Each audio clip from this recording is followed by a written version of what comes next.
All right, welcome. We're got a special guest here, Mr. David Hens again. We're back after we did Deep Purple the last time and Led Zeppelin before that. And this time we're sticking to the 70s, I guess, here. That's where these guys began with their first release back in 1970, Black Sabbath. So we took the difficult task of going through each and every studio album, all 19 of them, many different lineups. hmm And what's your take overall on this Sabbath overall? I mean, I've often said that Sabbath is my favorite band of all time, and I still kind of feel that way. I mean, with the exception of maybe two or three albums, there's really nothing that I can't stand listening to, or that I'll. But I mean, Tony Iommi's my favorite guitar player of all time, so and I think that he's the one constant through every single lineup. So, I mean, and even on the lesser albums, like his riffs and his guitar work was still pretty solid. So, Yeah, he's got that certain way of playing. It just really, it's like a dark yet melodic. He really stands out compared to a lot of other guitarists for sure. And you'll see that throughout the whole catalog. There's just so much. He's not playing the same riff over and over, man. There's so many differences and styles of his playing. I was only able to see him live once with Dio. I never got to see him with Ozzy. So, Yeah, and that was an interesting thing I was going to bring up. The last time they actually played here in Buffalo was on the Ozfest in 2005, and prior to hmm that was when they played Shays with Dio. yeah, And I mean that's how long in between actual gigs for Black Sabbath in Buffalo. They just for one reason or another they just never played here, which was sad because it would have been nice to see some of those smaller scaled down tours hmm with Tony Martin singing, just to yep, see how those shows would have held up. Because yeah. We had quite a few venues around here, like smaller, that they would have played because they were pretty much a club band at that point with Tony Martin. So, yeah, it would have been interesting to see. Definitely. Unfortunately, it never came to be. yeah, All right, so we're gonna get going here. We're gonna start up here. We're gonna start talking about the albums, and me and Dave will go back and forth talk about each album, and then at the end we're gonna rank them. So let's begin here. We're going to start off with obviously the first release, Black Sabbath, which was released in February of 1970, one of the six Black Sabbath albums to reach platinum status. In their homeland of the UK, they were reached number 8, which is really good for a debut, and then in the US, number 23 on the album chart. So not a bad beginning. That really helped them right from the get go. Even though they weren't really that known at the time, they got known really quick with that first album.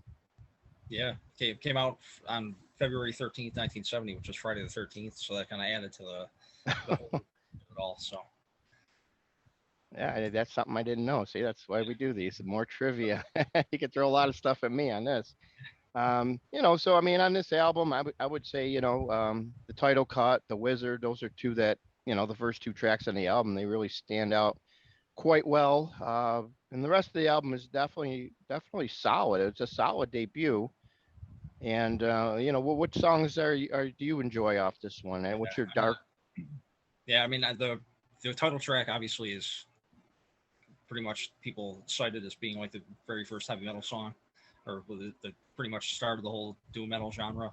Mhm. But that's a classic. With the Warning is also really good. I mean, Bill Ward's drumming, he's got kind of a jazz vibe on this a little bit on some of his drum fills, and NIB is also a classic that Ozzy later did with Primus in the late '90s. So All right, yeah, so definitely a solid album and definitely one that helped pave the way for what was to come. And what was to come was Paranoid. Came out the same year, later that year. So they went right back in the studio and boom, came out with Paranoid, which, to date is their biggest selling album, has never been topped. 4 times platinum, hit number 1 in the UK, number 12 in the US. And, you could still hear many songs on this album on the radio today on your classic rock stations in town. Yep. Um, you know, seems like to me, like this one, obviously Paranoid was the big hit. That you Yeah. can hear that a lot. Iron Man, Electric Funeral was heard a little bit there. The track that I feel is really kind of different is War Pigs. Back in the like when I was really getting into this rock music in the '80s, mid to late '80s, you never heard that song on the radio. No matter which where I was, they never really played it. Yep. It's so weird because now, ever since like you know, probably mid '90s, that song has become just huge on the Yeah. radio. For Mhm. some reason, it just well, I don't know what it is. I guess more people appreciate it. You've seen a lot more bands cover it. That's for sure. I remember seeing Tesla play it at a show before. They did a great job on it. But yeah, War Pigs is definitely one of those songs that really has moved up to one of the elite songs in the catalog for sure. Mhm. Yeah, like the whole side one is pretty much the radio side with Warpig's Paranoid and Iron Man. But side two is just as good, I think. Electric Funeral is great. The Rat Salad is a great instrumental. It's got the Bill Ward drum solo in the center. And Fairies Wear Boots is a classic album closer. So, Yeah, definitely. You could see why this one easily went sold as much as it has, and it is definitely the band's shining moment to date, at least as yeah. far as album sales and the Ozzy era for sure. This is Yeah. the album that definitely Like for me, it's probably the first Black Sabbath album I ever heard. So, then that kind of turned me on to the rest of the catalog. Except like some of my earliest memories as a kid were like listening to Iron Man on the radio. So, yeah, yep, definitely same here. and All like right. even Mhm. with one last thing is like with Yeah. Warped, that's a song that like I've even seen Zach Wild solo a bunch, and that's a song he'll cover pretty much every time. So Yeah, that's awesome. yeah, because I saw he has a side project called Zach Sabbath that he takes out on festivals a lot, and I saw him on a festival once in 2017 where he doesn't do any of the Dio era stuff. He just does the Ozzy Sabbath, but he actually sings it pretty well. Oh, he actually sings it himself He too. does, yeah, Oh, yeah. wow, neat. All right. Yeah, I didn't know that. That's cool. Hopefully he'll take that on the road again sometime soon. He's just so busy now working with I know. everybody. Yeah. So, all right. So that takes us up to the 1971 release of Master of Reality. Another album, probably their second best-selling album, because since it's the only other album to go more than it went double platinum. So, Hmm. follow up to Paranoid, only made number 5 in the UK, but that's still a great chart position in there, considering the band's type of music and everything. And then here it Yeah. reached number 8. So, I mean, at the time, 71, you got to remember there weren't a lot of heavy bands out there like this group. So to even make number 8 on the charts, in the early stages of the '70s, that's phenomenal. And that actually topped their Paranoid chart height here in the U.S. Because Paranoid made number 12. So this album actually ranked a little bit higher on the charts, but just not as obviously not enough as in sales compared to the Paranoid. But Master of Reality, that's one of the song that really I think there's two of them on here that I feel, and these are the two mostly you hear on the radio. Obviously, are Sweet Leaf and Children of the Grave are the two one big songs on the album that pretty much every fan knows about. But actually like After Forever. That's my dark horse song on the album. I really like that song. That one definitely stands out for me. Yeah.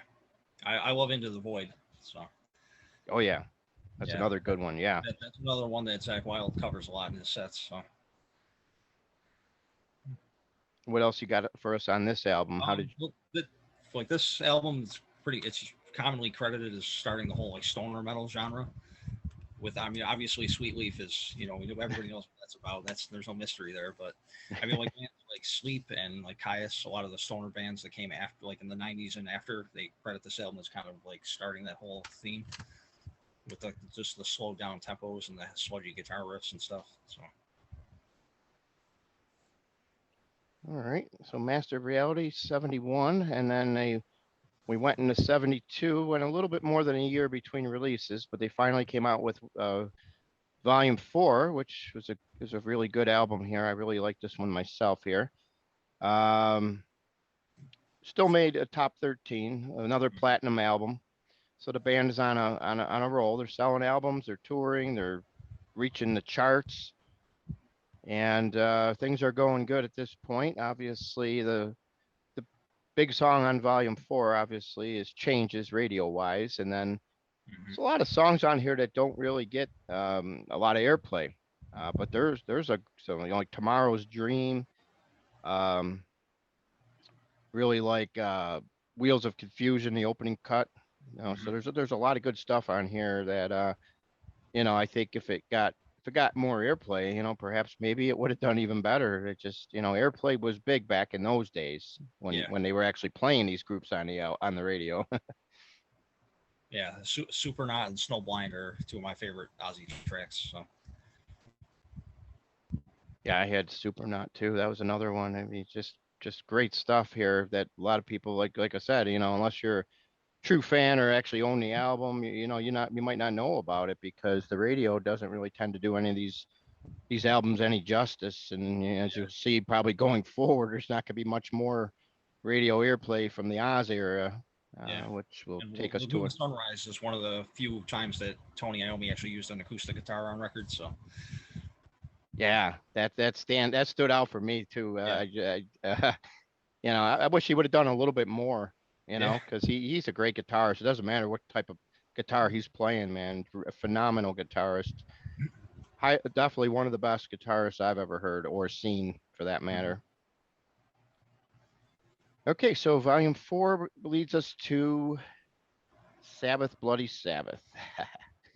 Came out in late '73, December of '73, and from there, this is kind of where they made it back again, almost to the top 10. Another platinum album, reached number 11 on the charts, number 4 in the UK. Um, this album is probably one of their most successful albums out of the catalog, especially with the Ozzy here. For me, Looking for Today is probably my favorite tune off this album. The rest of them are kind of all neck and neck. Just Looking for Today really stood out a little bit more for me on this one. What about for you? yeah. I hold this album in pretty high regard. I think like Geezer's lyrics on this album are really strong. I love like Killing Yourself to Live is great. Spiral Architect, A National Acrobat is just even in like Sabracadabra. That's another great Tony riff, which Metallica actually covers that on their Garage Days, album, the Garage Inc. album they did. There's a pretty good cover of that on there. But even the title track is one of Ozzy's best vocal moments, I think. Yep, that one is so Sabbath, Bloody Sabbath, '73, and then we actually took a little time off here till we get to the next album, which was '75.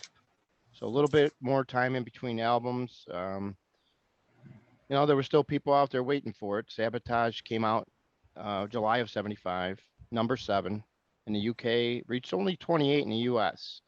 So what do you think? You think some of the downtime kind of turned people away because more things were happening in the Yeah, music? I think so. I mean, that's and the band was the wheels were starting to fall off a little bit at this point with the drugs and everything. So they were in fighting between each other. So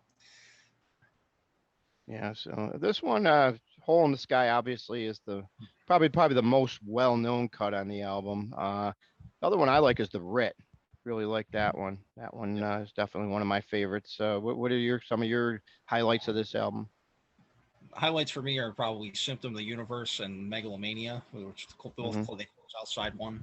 Megalomania is one of the top 5 Sabbath songs for me out of the whole catalog. I just they got a little more proggy on this album, a little more experimental. They were stretching out the arrangements, doing some different stuff. It wasn't just straight ahead metal like the earlier records were. So, but I can see that's why they may have turned some people off who had been fans of the earlier stuff. Yeah, time off in between. Like you said, the wheels were starting to come off. They changed their direction a little.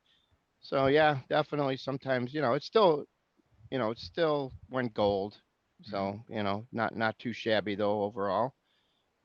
And they followed that one up quickly with Technical Ecstasy, which came out in '76, September. But this is kind of where the U.S. kind of turned their backs on them a little bit. Yeah. It reached all the way up to number 13 in the UK. For some reason in the U.S. They only were able to get it up to number 51. Did go gold though, so that's still a good sign there. This album has its highlights for sure. I would say mine. I like You Won't Change Me. Mhm. She's Gone. Those are the two for me that really stand out. What do you got for Yeah, this me, one? you won't change me. I listened to it again the other day. That's probably my favorite track off this. And "Dirty Women" was one that they actually used to play live quite a bit. Yeah, I think they brought that back or something. I heard, was it for the farewell or something tour they Yeah. did or Hmm. something like that? Yeah. So I mean, these guys just keep churning the albums out, but it's about to come Yeah, to an end.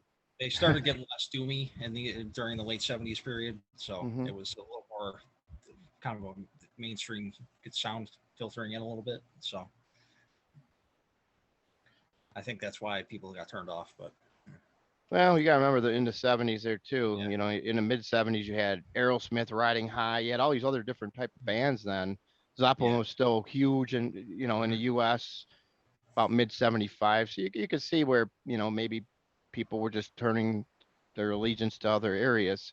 And then of course, disco hits. So I mean, yep, uh that changed a lot, just kind of like the way grunge changed a lot here with us in our era here in the 90s. But so Technical Ecstasy still went gold, and then they come back with Never Say Die, which would turn out to be the final album with Ozzy and the original lineup at this point. It is definitely the last album with those four original members on. Reached number 12 um, in the UK, only 69 in the US. It did make gold, so it wasn't a lost cause here. They were still selling their good share of records. Which like I said, that's about disco started coming out in the late 70s, 77-ish.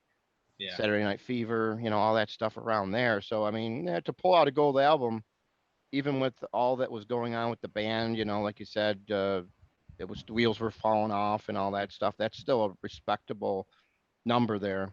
So it shows you Sabbath still had their power, you know. And but this album to me is a little uneven. The only one I really like Never Say Die. That's the one that really stood out for me out of all of them. The rest of them to me are pretty much all mostly on the same level. hmm What do you got for Never Say yeah. I Die? mean, the title track pretty much is the only one I can really listen to. I don't really care for this album. I think it's the weakest of all the Ozzy records. But I mean, for obvious reasons. I mean, they weren't getting long. I mean, Ozzy, he was pretty much on his way out of the band at this point. So, and then it was, you know, the writing was on the wall pretty much for a new era to begin later on. So, And a new era did begin. 1980, April.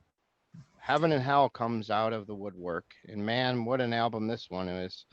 Considering it had a replacement singer in the name of Ronnie James Dio, the three remaining members recorded Heaven and Hell. And to me, that's album is probably it doesn't get any better than this from Sabbath in my estimation. Oddly enough, this album did go platinum, but it hasn't.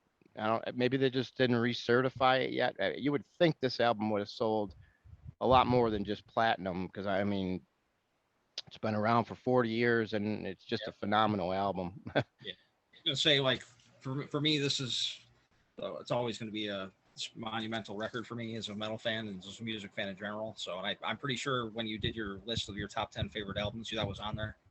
So, it's probably in my list also. Yeah, it's just a great album. It kicks off with Neon Nights, Children of the Sea. I could name thousands of songs.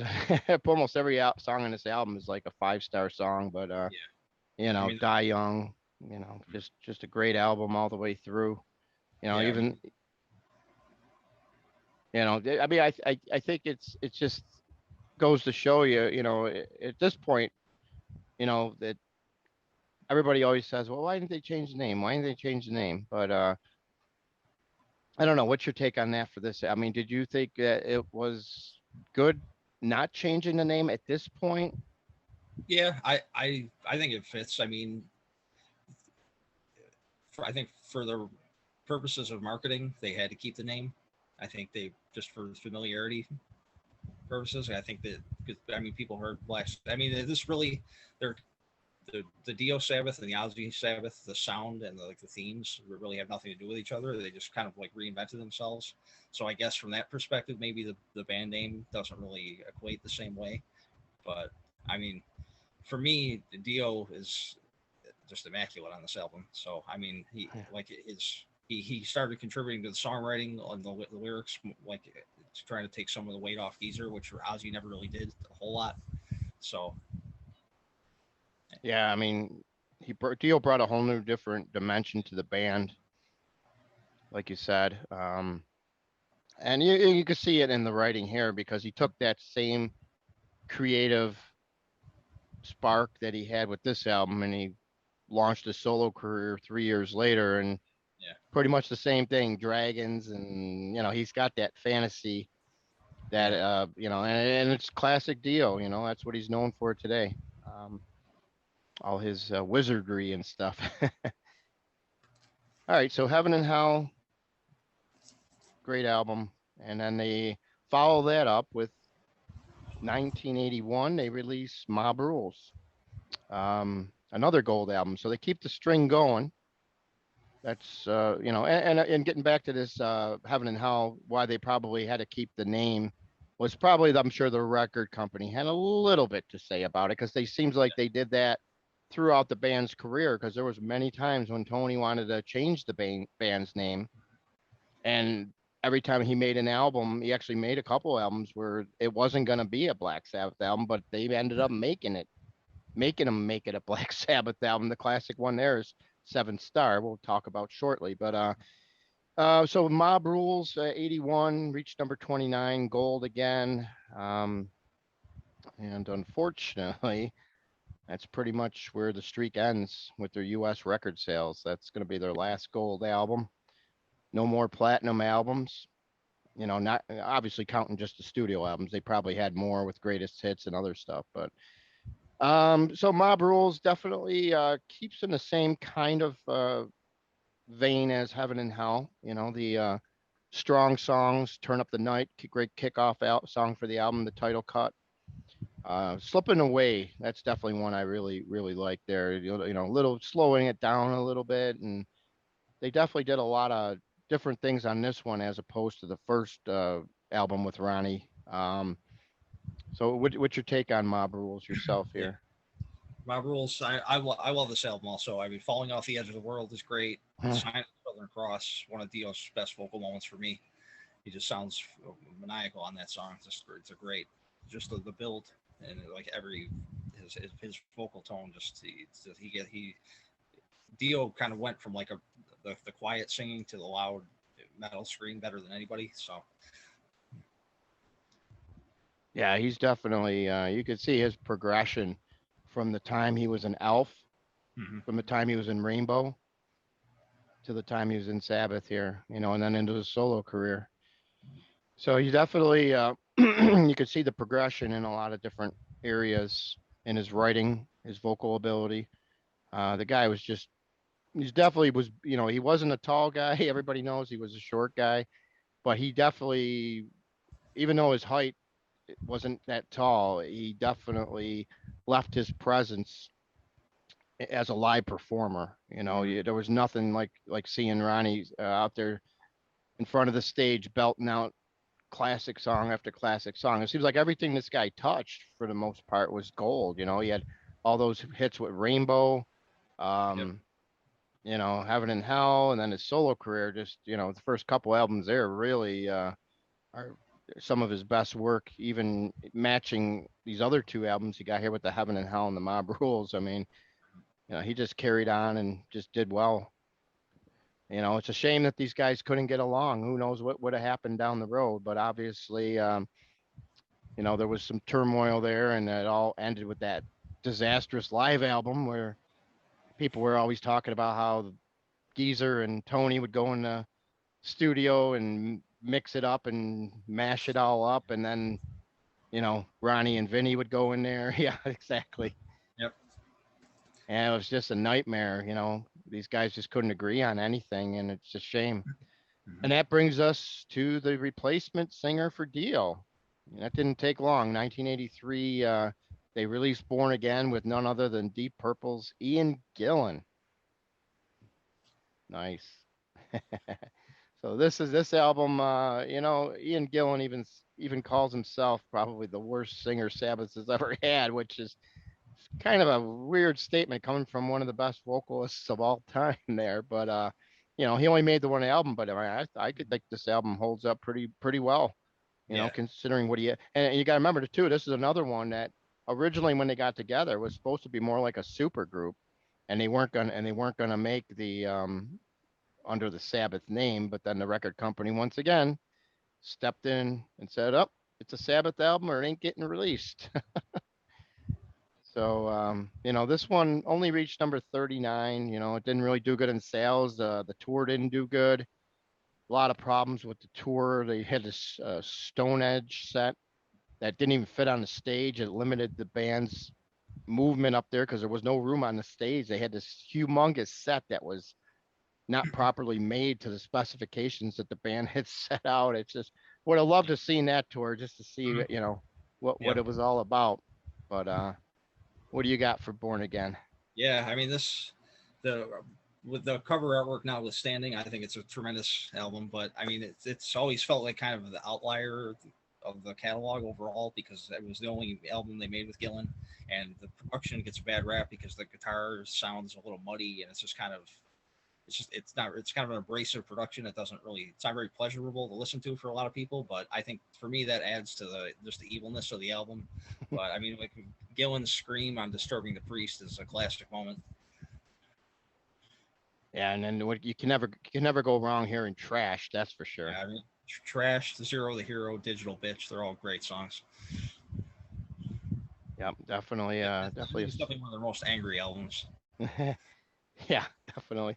But solid album nevertheless. Yeah. And after this, that takes us over to the aforementioned Seven Star.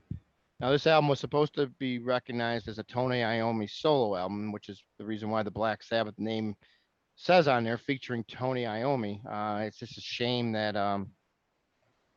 that this album, Glenn Hughes came in for the vocals, and I believe Eric Singer's playing drums on it. Yep. And then we also have Jeff Nichols on keyboards, like he usually is on a lot of these albums. And they actually had Dave Spitz on bass, so Yeah. that was interesting. Hmm. But getting back to this album, I mean, I think Glenn Hughes did an admirable job. This was coming off his Phenomena project that he worked with the Gailey brothers. I think is No Stranger to Love. That's just a classic ballad, and Tony's guitar on there is just phenomenal. And then you go into like Heart Like a Wheel and In for the Kill, the opening cut. I mean, Yeah. that sounds like an opening track to kick off a show if it just screams it. Mhm. So how do you see this album? Yeah, I like this album a lot. I think everything that Tony Iommi and Glenn Hughes have done together is great. The pairing of Glenn's voice with Tony's guitar tone is just killer every time. I mean, Heart Like a Wheel, as you mentioned, is great. When I interviewed Glenn Hughes, I think in 2011, I asked him about the album and what he could remember of it. He said it was a great process. He and Tony had a lot of fun. But obviously, the tour, Glenn only made it through like a handful of shows before he was just such a mess that they took him off. Then Ray Gillan ended up filling in for him to finish out the tour. So, but and when you read, if you I don't know if you ever read Glenn's autobiography, but when you read about how bad his addiction had gotten at that point, and the fact that he was still able to record this album and sound as good as he did is like it's kind of like a medical miracle in a sense. But Huh. you know, All right, when that takes us over to so he stays around for that album, and then that was it with there because, like you said, he didn't even make it through the tour. Ray mm-hmm, Gillan took over there at that point, and Ray Gillan started doing the tracks for the Eternal Idol, which is the next album that comes out here, mm-hmm, 1987. But for some reason, by the time the album actually by the time this album's actually released, they end up having to change singers again. Hmm. So the Gillan tracks, they're out there. You can definitely listen to Yeah, those. the Gillen version is actually pretty good too. Oh So yeah, yeah. If I never really gave this album much of a listen early on, but I really enjoyed it. yeah. A lot more than I ever would have thought. This is definitely a great debut Hmm. from Tony Martin. The way he had to step in, because you figure the songs were already written. All he had to do was just come in and re-sing them. So they weren't actually written probably perfectly to match up his voice, but he still did a phenomenal job. Yeah. All things said, the album only reached number 168 on the charts. It's expected when you just really basically only have like one original member left. Everybody always seems to think the original people are the ones that um, matter. So Eric Singer was still on board at this point on drums. Jeff Nichols, obviously, and Bob Daisley from Ozzy's band actually is on bass on this album. So that's for the Eternal Idol. There's a little bit of a delay before Headless Cross is released. That comes out here in April of '89. Fared a little bit better on both charts. UK it made number 31, and in the US we made it up to 115. Hmm. So a little bit more of a resurgence. Sold a few more albums.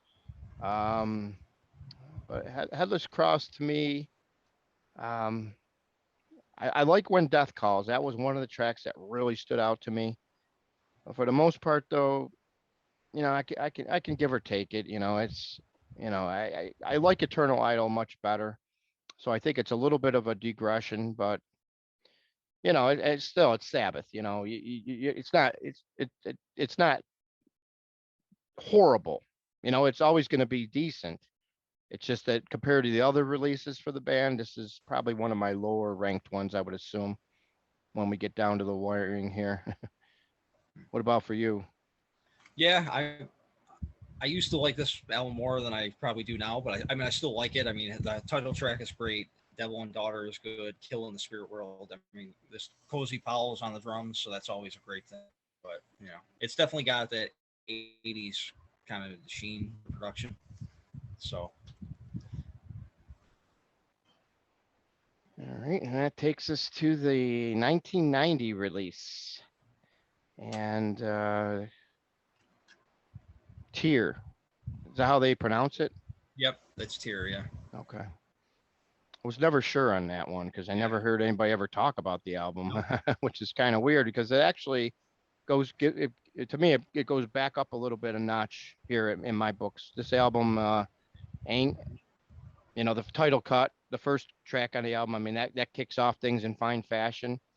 It ends in fine fashion too. I really like the "Feels Good to Me" and "Heaven in Black" how the album ends. It seems like it really ends on a good note there. Same people on this album. I believe the lineup's similar to the last album. It's hard keeping track of all these lineups.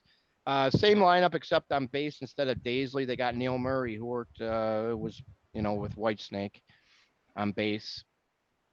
So yeah, so that's what the lineup for this album is. What's your take on this one? Yeah, I this is actually my favorite of all the Tony Martin albums. Okay. So I think but Cozy Powell's drums on this album are probably the most standout for me. That the drum sounds really loud and almost overpowers the guitar at times, but he was just really. I think the songs are pretty strong, like the Sabbath Stones and Jerusalem are really solid. So, and Tony Martin's vocal performance, I think he got stronger as the albums went along. So, Yeah, I agree. This is definitely is a step up in the right direction, but then unfortunately, all of a sudden enters Ronnie James Dio again for a second round.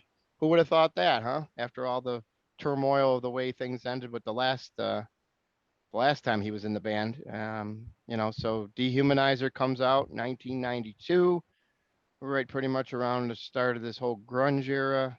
Respectable number 44 on the charts in the US, 28 in the UK. And Dehumanizer reunites the lineup here, from the pretty much from the last album that these guys all played on together would have been Mob Rules. Vinny Hmm. Appice's back on drums, Jeff Nichols still on keyboards, and then Geezer's here. Geezer's back. That's another big thing because he didn't. Yeah. He was obviously not in the last. I think after he was gone, pretty much after Born Again, right? Yeah. Yeah. So he's back in the band after a considerable lengthy absence, considering he was one of the main people in that in the band here. But he comes back, and then instantly this album revitalizes things. It doesn't have that killer Mob Rules type song like like Heaven and Hell does, Hmm. but the songs are all definitely it's a solid album for beginning to end. That's the Yeah. thing I like about it. And Tony's playing on here is just unbelievable. I mean, the differences and the shifting and the Yeah. man, what you want to hear some guitar, you listen to this album, and you're gonna go, wow. It's just amazing what he does on this with this album on his guitar here. Yeah, it's definitely another album where they got angry, and the Dio's lyrics on here are pretty snarling. So he's like TV Crimes is great. Computer God was a hit, and Time Machine actually was on the Wayne World soundtrack, so that became a kind of a mainstream crossover also. Yeah, Too Late really is a song that I really started to really like. It kind of hides on the album being so far down, like track number 8 there.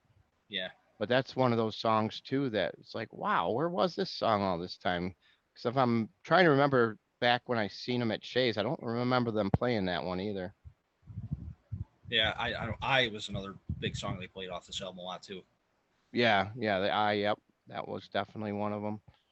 But yeah, like you said, Time Machine that really helped them because that was in Wayne's World. So that album, that music, that movie was big, and it really did a lot of helped a lot of artists out actually. No, none more than Queen. Yeah, All right, so we go from there, and unfortunately, it's just a short-lived reunion. They tour, and that pretty much was it. And then we finally get another album from the band in 1994, which is Cross Purposes. hmm Um, it's still charted, so it maybe made number 122, 41 in the UK. And we're back with Tony again singing Tony Martin. So yep, he basically got pretty much whoever he could from the old lineup back, and Geezer still stayed aboard. Jeff Nichols, obviously, and this time around, the only change really is the drummer Bobby Rondinelli steps in here on drums. yeah, I think that was because I think at that point Cozy Paul was not available. hmm I think that's what happened there because this was '94. So this album, you know, great to see a Sabbath album out there again. Unfortunately for me, this album I must say is probably gonna win my lowest ranking of all the Sabbath albums. Just getting a quick look at the track listing. Yeah, I don't know. For me, there's not much that really stands out. I mean, there's great guitar playing on here, but the songs themselves, and I think it's Tony's talked about this album a bunch, and a couple other people. They don't. hmm A lot of them don't really give it too much of a glowing recommendation, and even worse so on the next one, which we'll yeah. get to. But yeah, this one, I'm sure maybe you might have a different take on it because you're a real good fan of the Tony Martin era. What do you think about this one? Yeah, I mean, I went back and listened to it earlier this week. I don't care for it overall. I mean, none of the songs are really that memorable for me, but I mean, I can say the playing is good, and like his vocal, he sounds good on it. But it's just the material is not really up to the standard. So Yeah, it's just the songs. They're just not the songs yeah, just aren't there. The playing is there. It's not bad. It's something you can listen to for background music if you're doing something that requires to have some good heavy hard music playing. But yeah, it's definitely not gonna make you stop what you're doing. Just pump your fist in the air and like some of their songs from the earlier catalog would do. I mean, it's also one that I actually don't own any copy of, so I think that. Wow, Yeah. So that's a rarity, huh? yeah, All right, and that's going to lead us into the next album, which would be the last Tony Martin album, Forbidden, which came out the very next year, 1995. And I think that Cross Purposes kind of set the tone for this album. It really set it up to fail more than anything. Lost a lot of fans. yeah, Didn't even chart in the U.S. Did make number 71 in the UK. What can you do? Tony's been on record really lambaste this album himself. I mean, when the guy who has a hand in making the album and is responsible for all his great guitar licks and everything, when he comes on board and says it's rubbish, you yeah. can't. You got to accept it. There is one track on here that I do like that's really not as bad as people want to. If you want to give it a good listen, I Won't Cry for You. That one I like. That one is definitely one of the keepers on the album. If they were to ever throw out all the other tracks and redo it, I would say you must keep that song. What about you for Forbidden? Yeah, I mean, for me, this is probably the lowest of the low for Sabbath catalog. I mean, it was produced by Ernie C from Body Count, and they even had Ice T rap on the opening track, "The Illusion of Power." And when I met Ice T once, and I asked him about it, and he said that they all got along well in the studio, and he had a good time doing it. But it definitely kind of killed any interest that Sabbath had left at that point in the United States, at least. So, I mean, I don't think the marriage of the hip hop and Sabbath was really what they needed at that point. But Yeah, and I think that was another reason why they put everything to bed at this point. This was the last album then. And surprisingly, they get back together with Ozzy one more time, mm-hmm. and we actually get one more album out of the band, what they call the final one. We're never going to see another one. That's what they say.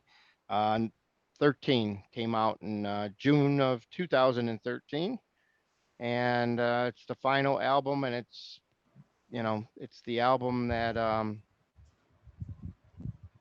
will be remembered as the last Sabbath album. And it has all the regular three, Ozzy, Tony, and Geezer. But they got a guy named Brad Wilk Yep, from Rage as. Against the Machine. Yep, he's the drummer for this album. Because I guess Bill Ward, they didn't even bother asking him, did they?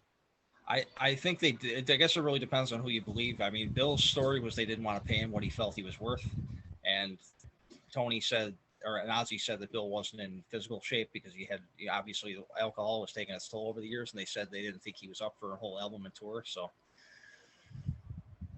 Yeah, that's the thing. You always hear varying things on some of these type problems here, so you just never know.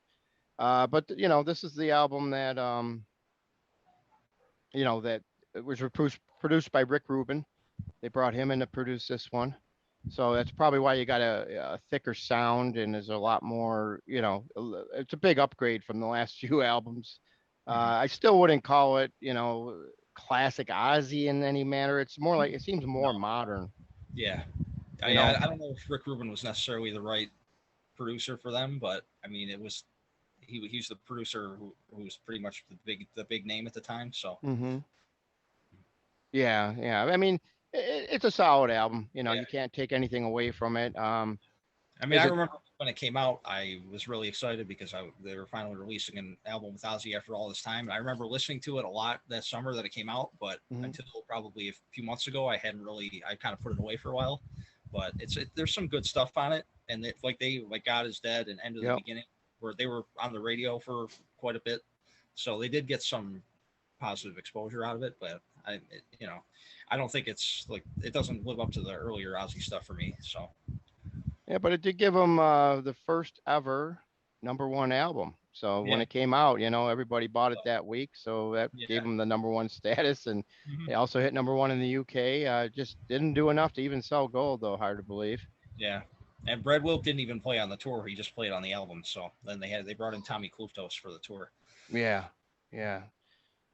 Yeah. He did that tour. So what can you do? Sabbath has definitely been an interesting ride throughout the history of this band, and But I mean, the one cool thing about the album is the final song. They end it with the same bell that they used on the title track from the original first album. So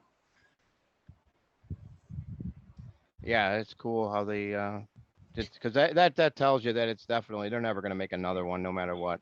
It's amazing that Ozzy even managed to make two more. So I guess the other one's coming out soon, but he's going to mhm. have two more after this album. When everybody thought that this might be the last time Ozzy would ever make an album, but Yeah, I will say I like 13 more than any of like the last few Ozzy solo records, but because I feel like the Ozzy's like just the songs aren't up to even his solo standard anymore. But yeah, and another interesting note too, like you mentioned with God is Dead, which I feel is definitely the strongest song on the album. It yeah, actually won Black Sabbath their first Grammy award for hmm that one in yeah, 14 years for best metal performance. So I mean, it's definitely was a positive experience and a good way to end on. You get a number one album out of it. Not easy getting a number one album. I think it's easier now compared to back in the day because you really had to keep selling albums and pushing yourself to maintain those numbers. hmm Nowadays, they obviously they do things differently. So the way whatever you sell the first week, whoever sells the most, then that's how they rank them, which is, I don't know. That's for another episode, I guess. hmm We can discuss that all how they do things now compared to then. Totally different differences, but congratulations to them. They went out on a high note, and that's good considering because they are considered the fathers of heavy metal, the pioneers here. They were definitely the first band to really set the tone and set this type of music in place here and make it popular. hmm Any last thoughts on the catalog here? uh, no, I think yeah, I think we might have a couple matching our rankings, but we might All right, well, we'll just see. We're going to get to that next then, if that's all we got for that. yeah. Let's get into the actual rankings so we can let these fine folks know exactly where we stand with the Sabbath catalog here. So, all right, you can go ahead. You can start off with your number 19. Yeah. My number 19 is Forbidden. As I already mentioned, it's my least favorite. I just, I Sabbath was pretty much a non-entity at that point. I mean, nobody in America cared about him. I mean, Tony Martin, as good of a vocalist as he wasn't gonna make that material suddenly sound great. So it's just like just yeah. I mean, there's the opening track with the rap by Ice T, which Ice T is he's great at what he does, but I don't the him and Sabbath together just really it doesn't make a lot of sense. So All right, so my number 19 is going to be Cross Purposes. So, like I said, that those two albums were definitely kind of near each other, and they are. I just like the other one just a little bit better. And so, it's Cross Purposes is number 19 for me. So that takes us to 18. yeah, 18 for me is Never Say Die. I think it's the weakest of the Ozzy albums, but really at that point, I mean pretty much the band was they were all using drugs and various substances at that point, so it was pretty much a matter of who was more sober than who, depending on who had more input on the album. Because I know Tony, he was using stuff at the time, but he felt the other guys in the band were worse off than he was, so he was trying to keep the band together. But they were all a mess, and I think the material kind of reflects the state of the band. Yeah, number 18 for me is the same. So there's our first match. Hard to believe. That's not easy to do. 19 albums, and here we are matching at the second choice here. But that Never Say Die. 18. So what do you got for 17? 17 is Cross Purposes, which again, there's really nothing that memorable on the album for me. I don't know. The playing is good, but it's yeah. I remember talking to some people who had seen them tour around that time, and they were playing clubs with maybe less than 100 people in a lot of places. So Wow, yeah, that's crazy. All right, so for me, 17 is Forbidden. So we just swapped those two, and we're still in the same ballpark. Interesting enough, because it's just we'll see how it ends up. That's for sure. All right, so Forbidden 17. What do you got for 16? 16, I have Technical Ecstasy, which there's some songs I like on it, and I did go back and re-listen to it again all the way through recently. But if I'm gonna reach for a Sabbath album with Ozzy, that's gonna be towards the lower rung. So like but it's not terrible. Like I still like it, but it's not. It doesn't rank very highly for me. So All right, so I'm actually going with Headless Cross for my number 16.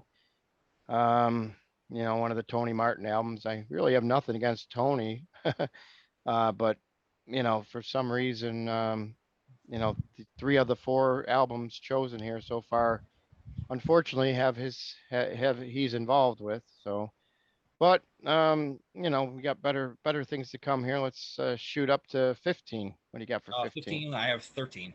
So the last album with Ozzy, and for the last album is they a band all together likely. So, but yeah, I mean it's definitely got that modern rock production sound with the guitars and everything. It's not as heavy distorted or it's not as evil as the early stuff, but I mean the songs are pretty solid, I think, and there's some longer tracks on there too. So All right, and I'm gonna match you there. Number 13, 13 for 15. Wow, that's two matches now out of five, and the other ones are kind of nip and tuck here. So we're going interesting choices here. All yeah, right, I'm 14, I surprised. got the Eternal Idol at 14. Okay, Eternal Idol. It's another album like pretty much from here on are all albums that I really like. It's just a matter of you got to rank them somewhere. So, I Yeah. mean, for me, both versions of the Eternal Idol with Ray Gillen and with Tony Martin are great. But even the Tony Martin finished product they ended up using is really solid. I think The Shining is a great song. Oh yeah. Yeah, definitely. All right, so I'm at a little bit of a change here, unfortunately, compared to what you got here. If I got so for 14, I got Sabbath, Bloody Sabbath. I know some people look at me and go, "What is your problem?" But unfortunately for me, that like you said, you got so many albums to rank, and I just feel there's other ones better than that one. That's all. And it's hard to believe because I know a lot of people would really rank this one pretty high, but unfortunately for me, it's number 14. And leaves us for the 13 now. What do you got for 13? 13, Headless Cross. Again, a solid album. I could listen to it all the way through and I'd probably not skip a track, but it's, even Brian May has a guest appearance on the album, which is pretty cool too. So, Okay. Yeah, I forgot about that. The Brian May thing there. Yeah, that yeah. solo he's got on there. Mhm. All right. So for me, I got Sabotage for 13. One of the out of the Ozzy albums, it's decent, but it's just not as good as the ones I got above it. That's all. Now we got the Dirty Dozen left. What do you got for 12? 12, I have Tear, which is Okay. it's my favorite of the Tony Martin records. Just I think over time, I think people have come to appreciate it a little bit more than they did at the time because it was pretty much ignored. Like even like my CD copy I have here, I had to order from Russia because you can't get it in the States. So Yeah, some of those Tony Martin releases are really hard to find. yeah. Luckily, I guess I kept on to my copy of Tear because it just sat on my shelf collecting dust for years. I never would touch it for whatever Yeah. reason. I don't know. I just never had the urge to listen to it. But man, yeah, it's just weird. Yeah, it's one of Cozy Powell's great drum performances for Sabbath. So Yeah. All right. So for that, 12 for me is Master of Reality. So, that's the one that for some reason looks like a lot of Ozzy coming up here. So don't know why, but so that Master of Reality number 12 should take us to 11 for you. yep, 11 I have Dehumanizer, which I another album I like a lot. I think Dio sounds great on it. The guitars, it's like one of their heaviest albums. I think just the guitars and the drums are just punishing and there's great songs. But it's not my favorite of the three Dio albums, so it's 11. Yep. All right. So for me, I got Technical Ecstasy. So that's I think you had that one higher up. You already mentioned that one, right? Yeah. Mm-hmm. Yeah. So it's 11 for me, which, considering the albums that I actually like it better than, I'm kind of surprised myself. But when I listened to it, it's, some more things stood out on them as opposed to the other ones for whatever reason. So it lands at number 11, which is going to take us to our top 10 Sabbath albums. Yep. 10 for me is Born Again. I'm a big fan of this album. I think it's kind of one of the more maligned albums from the catalog from a mainstream perspective, but I think it's gotten a stronger following over time, almost like a cult like following. But the production is a little abrasive at times for people to get into, but I think the songs are great, and Gillan sounds like an animal on that album. So Okay. For me, 10, I have Black Sabbath, the first album. Solid release like we talked about. The debut still makes it into the top 10, which is good considering they have such a great big catalog here. And that takes us to 9. 9, I have Seventh Star. I love Glenn Hughes. He's one of my favorite singers of all time. The songs on here are great. I mean, No Stranger to Love, I've often heard it as people cite it as like the weak song on the album because it's got kind of that late 80s power ballad vibe, but it's still a great song. I think Glenn's vocal performance on it is tremendous, and Tony really, like, he's got more of a bluesy guitar sound on this album compared to the Ozzy Sabbath era. So the pairing of Glenn's voice and Tony's guitar is never going to be anything less than good for me. So, I mean, even like there was the demo that floated around called Eighth Star, which had all the outtakes from the album, and even all that stuff is great. And a lot of that stuff ended up making it onto like the 1996 DEP Sessions CD that they put out. So Cool. Yeah. 7 stars still coming for me. But for number 9, we've got Tear. So yeah, so Tony Martin just knocked off a bunch of Ozzy albums there for me. So that tells you how great that album, I was surprised myself. I mean, like I said, I had Tear. I got it like probably through one of those CD clubs back in when it came out, and it just sat there. Never. I mean, I played it a couple times for the mid '90s when it came out, but for the most part, it just sat there collecting dust. And then, you know, uh, over the last year, I really started to dig it. What a great album! I'm just ashamed at myself for leaving it sit there for so long and just letting it collect dust. I yep. should have been listening to it. But yeah, number 9.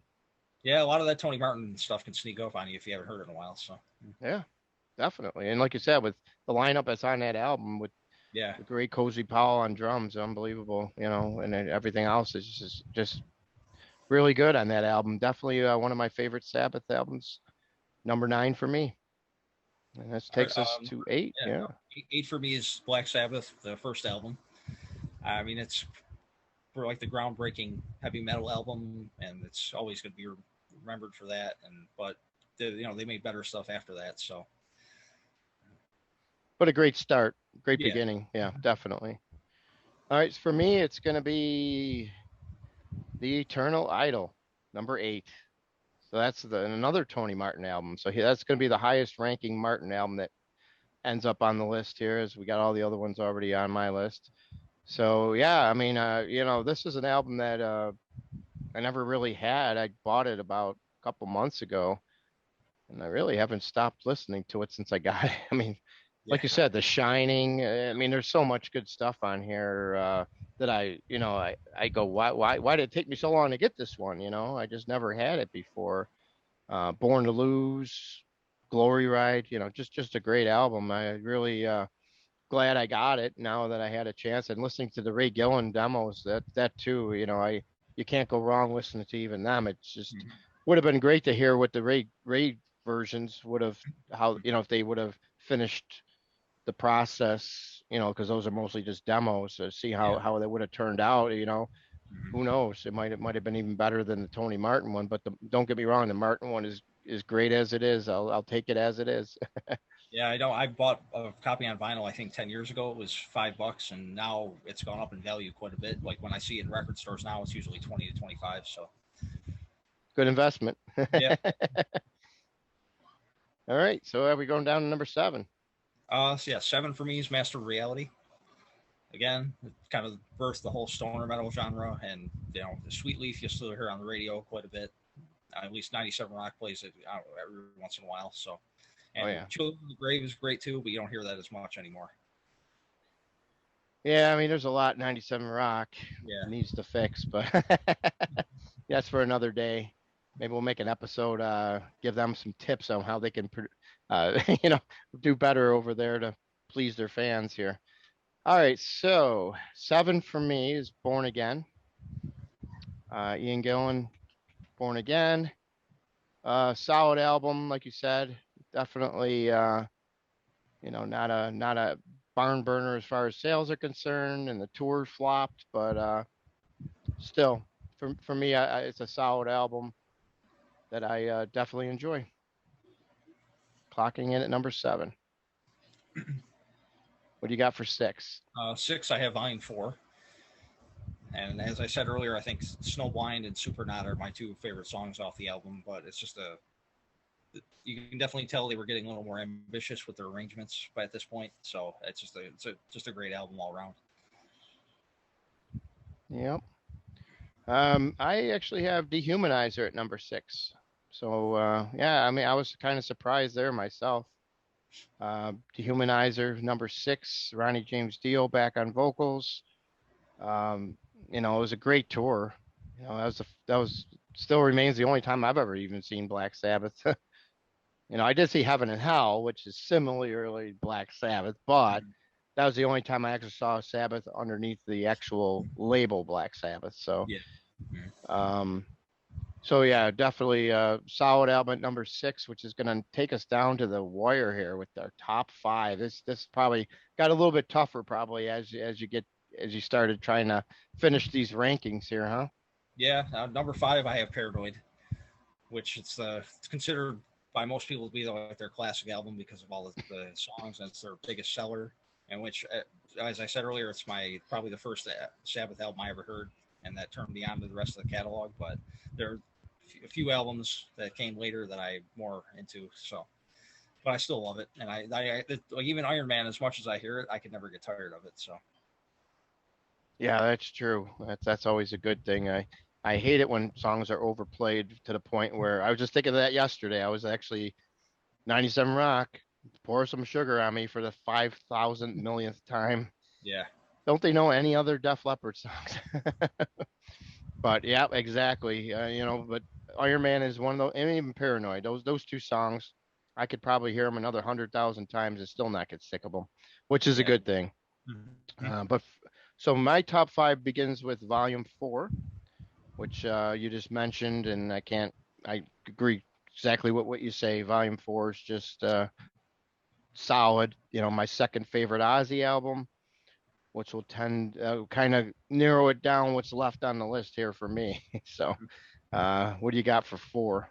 4, I have Sabbath, Bloody Sabbath. I know you didn't have it ranked nearly as Mm. prominently, but I think the lyrics on that album are especially for some of Geezer's strongest writing. So All right, so you got that for 4. Mine actually is 7 star, which is weird, because I didn't even think it was going to be that low. But when I went through and ranked everything, that's where it ended up. Like you said, you can't go wrong with the No Stranger to Love. Great, great song, and In for the Kill, all those songs on there. Glenn Hughes's voice just, like you said, it meshes well with Tony's playing.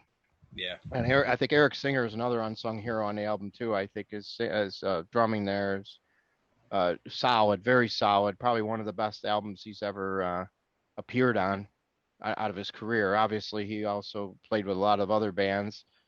I think he still plays in a famous band, if I'm not mistaken. yeah.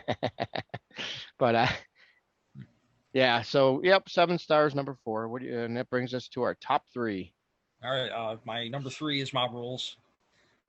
Well, one of the title track is one of the heaviest songs they ever put out. It's great. I'm like falling off the edge of the world. Country Girl is the song that is kind of like the outlier, but I still like it on the album. It's got kind of a different vibe, but the way Dio sings it, it's definitely catchy. Yep, definitely, definitely. Now my number 3 is actually Paranoid. I was kind of surprised that you were up a little bit higher. I thought you would be. I thought your Paranoid probably would have been your number 1, but so yeah, you even threw me a curveball there. Yeah. So But number three, I mean, like we had mentioned when we started talking about it, it's the biggest selling album out of the band's career. Solid album from beginning to end, not any filler on it. And amazingly, how it was recorded and released so shortly after the debut. It was like within 6 months, I believe, something like that, where it just popped out or whatever, and boom, there we are. Best album they ever made, sales wise. But as you can see, for me, not the best album they made, period, because it only made number three for me. So that takes us down to our top two. Yeah, my number two is Sabotage. That's my favorite Ozzy album with Sabbath. It's just, I think it kind of it came later in the catalog with Ozzy, but it was before the drugs really started to ruin the band dynamic. And I just think the songs on there are the strongest, like from just an instrumental perspective. They started experimenting with different tempos and soloing and some different rhythms. And Ozzy's voice on "Hole in the Sky" and "Symptom of the Universe," he never sounded better on record for me. All right. Yep. So that's your number two. And that takes me to the Mob Rules. Solid album. Just a great album all the way through. Second best Dio album for me, as far as Sabbath is concerned. Be interesting to see where it would fall on. Like, one of these days we'll have to do like a Ronnie James Dio countdown of all the bands that he was in and the albums he released. That would be very interesting to That see would where. be fun too. Yeah. Yeah, definitely. We'll have to keep that in mind when we get some of these other ones out of the way that we want to do here. So yeah, Mob Rules number two, and that's going to take us to drum roll number one. What do you Yep, got? number one, Heaven and Hell. Pretty much, I knew what my number one was going to be even before I had to think about it. So, Ditto. yeah, I mean, to me, that's always going to be my definitive Sabbath album. I just Dio's voice is amazing. He was like the perfect fit for the band at that time. So, Yeah, I mean, Heaven and Hell is just an epic album. It just doesn't really get any more better than that. It's just a phenomenal album, start to finish. No throwaway tracks. It's got a good mix. You got the heaviness of the Neon Knights going into the dark tones of Lady Evil. Of course, Heaven and Hell, the title cut, and then you get a little fast paced with Wishing Well. Uh, yeah, but what an epic Children of the Sea is. We must talk about that for a second. I mean, that's a song that Ronnie's always taken with him, no matter what band he's been in. He's always done it live. It's just phenomenal. I remember seeing these guys when perform as Heaven and Hell back on one of their last tours, and that was probably the highlight of the night. Just yeah. phenomenal. It just didn't get any better than that. Being in, like, it was an outdoor show, so it was out at Darien. Yep, I was at that one. Yeah. Yeah, so you were there. Yeah. How great that sounded. It was. I think they played it second, like they usually did. Just phenomenal. Great way to get everything rolling there with the concert, and it was a little short for me. But you got to remember, how old Dio was. He was starting to get up there. Yeah. All those guys were, to tell you the truth. It's amazing they were able to even do it. So this was even after the last time Ozzy and Sabbath were out there playing at Darien. So this was about 3 years later, I believe, or something, 2-3 years later. I think it was two. Yeah. But yeah, so yeah, that's Heaven and Hell, man. No doubt about it. If somebody says, I never heard of Black Sabbath, where do I start? Heaven and Hell will instantly come right out of my mouth. Yeah. Start with that one, and if you don't like that one, there's no sense going through the rest of the catalog. So the funny thing is, Sharon is actually the one that introduced Tony to Dio before she was married to Ozzy. So, Yeah. Yeah, it's interesting. It's weird how things fall into place sometimes. Strange. And he ended up, basically taking Ozzy's job, but that was even before Ozzy and Sharon were really yep. even anything. So it just the way the world goes around is really strange sometimes. But I'm glad that it all worked out, because if we didn't have this album right now or the Mob Rules, it's just like, wow, I don't know where we would be without these two albums. I mean, these two albums are epic. They're just solid. for the heavy metal genre, it doesn't really get any better. I mean, if you went through all the heavy metal bands, you'd be hard pressed probably not to see Heaven and Hell on the top 10 of all time. Mhm. And the Mob Rule's definitely not too far behind that even. So other than that, that's Black Sabbath in a nutshell. We went through all the albums, all the different members that were in the bands at the time, the different singers. Um, what a long, strange trip it's been for Black Sabbath. I bet you that's one thing Tony will agree with us on if we ever got a chance to talk to him. But it definitely an interesting journey and one that's definitely I would say a job well done. It's Mhm. definitely been a great time having a band like this and all the classic albums and great songs that they did manage to perform throughout their whole careers. It's always been good to see. Whenever you see a new Black Sabbath album coming out, you always look forward to seeing at least something good on it. There's always something good on each album, pretty much for Mhm. the most part. So, all right. So Black Sabbath is in the books, and then we'll be doing some other stuff down the road. So let's see your rankings, folks. Make sure in the comments put down what albums you like, what albums you don't like, whatever you want to put, songs you like, lineups you like. We want to see these comments, and we want to see what your take is on it. This is one of the greatest bands of all time, one of the most influential bands of all time. On top of that, and we hope to see what a lot of you have to say about it. All right. Well, thanks for doing another great episode here, David, and we'll get together soon and do another one. We'll have Yeah, to get, sounds good. yeah.